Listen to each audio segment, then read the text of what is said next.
30 मे पासून महाराष्ट्रामध्ये मान्सूनची प्रगती थांबणार आहे। ज्येष्ठ हवामान शास्त्रज्ञांनी ही माहिती दिलेली आहे। 5 ते 6 दिवस मान्सूनची विश्रांती असेल।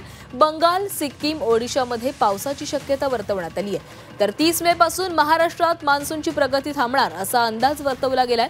बंगालच्या उपसागरावरून येणारा मान्सूनचा दुसरा प्रवाह मात्र पूर्व भारत मार्गे सिक्कीममध्ये 1-2 दिवसांमध्ये प्रवेश करणार आहे। पुढील 1-2 दिवसात विदर्भाच्या आणखी काही भागांमध्ये पावसाची शक्यता आहे आणि त्यानंतर मात्र महाराष्ट्रात 5 ते 6 दिवस मान्सूनची प्रगती थांबण्याची शक्यता वर्तवण्यात आली आहे। मान्सून गंगेच्या पश्चिम बंगालमधील भाग, सिक्कीम आणि ओडिशामधील भागांमध्ये प्रवेश करेल अशी शक्यता ज्येष्ठ हवामान शास्त्रज्ञांनी व्यक्त केली आहे।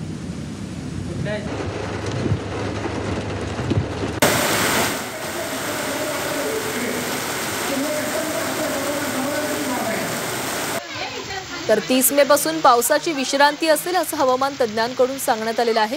जो मान्सूनचा दुसरा प्रवाह येतोय तो येत्या 2 दिवसांमध्ये सिक्कीममध्ये दाखल होणार आहे।